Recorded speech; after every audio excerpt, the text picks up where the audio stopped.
Hello friends. இன்றைக்கி நான் கோதுமையில் biscuit பண்ணியிருக்கேன். ஒரு டிஃப்ரெண்ட்டாக பண்ணலாமேன்னு சொல்லிட்டு கொஞ்சம் கீரை போட்டுருந்துருக்கேன். கீரை கொஞ்சம் தேங்காய் போட்டிருக்கேன்.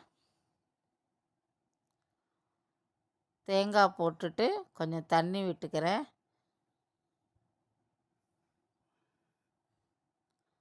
தண்ணி விட்டுட்டு நல்லா இதை நல்லா நைஸாக அரைச்சிக்கலாம். இது மாதிரி அரைச்சின்னு இருக்கேன். இப்போ நான் வடிகட்டி வச்சுருக்கேன் ஒரு பாத்திரத்தில்.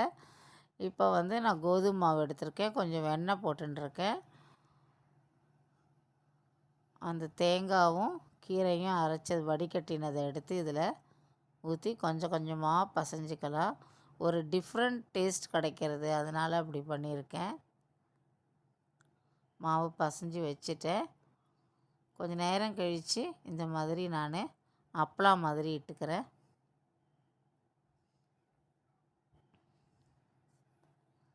நல்லா க்ரீன் கலராக இருந்தது. பொரிச்ச உடனே இந்த க்ரீன் கலர் இல்லை. இது மாதிரி நம்ம கட் பண்ணிக்கலாம்.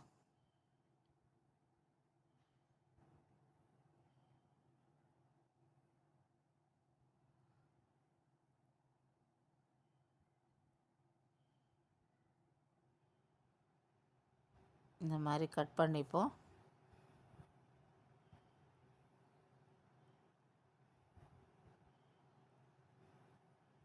பிஸ்கெட்டாக அப்படி கட் பண்ணியிருக்கேன்.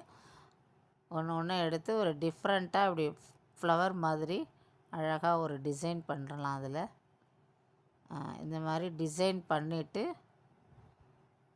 இது மாதிரி எடுத்து வச்சுப்போம். நம்ம பேக் சைடு அப்புறம் ஃப்ரண்ட் சைடு ரெண்டாவது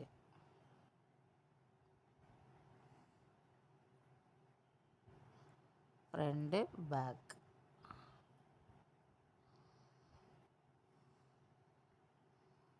இது மாதிரி நம்ம எல்லாத்தையும் செஞ்சுக்கலாம். நான் எண்ணெய் காய வச்சுருக்கேன். எண்ணெய் நல்லா காஞ்ச பிறகு நம்ம இதை எடுத்து எண்ணெயில் போட்டு பொரிச்சிக்கலாம்.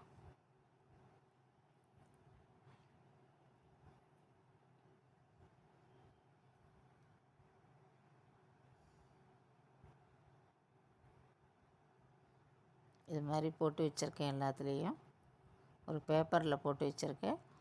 இப்போ எண்ணெய் காய வச்சுட்டு கொஞ்சம் கொஞ்சமாக போட்டு எடுத்துக்கலாம்.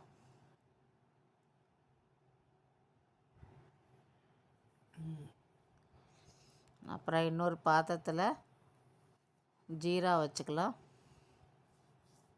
இப்போ கொஞ்சம் சர்க்கரை போட்டுக்கிறேன். கொஞ்சமாக தண்ணி விட்டுக்கலாம்.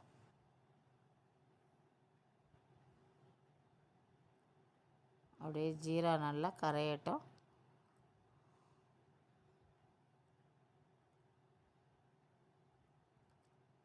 நல்லா கரைஞ்சி கம்பி பதத்துக்கு வரட்டும்.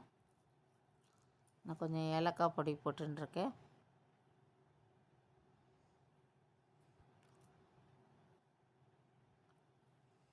நல்லா பாகு வந்துடுச்சு. இப்போ நம்ம பொரிச்சு வச்சுருக்கிறத எடுத்து இதில் போட்டு நல்லா கலந்து விட்டுக்கலாம். இதை மாதிரி ஈவினிங்கில் பசங்களுக்கு ஸ்நாக்ஸ் கொடுத்தீங்கன்னா அவ்வளோ ஒரு டேஸ்ட்டாக ரொம்ப நல்லா இருக்குது. நல்லா கிறிஸ்பியாகவும் இருக்குது.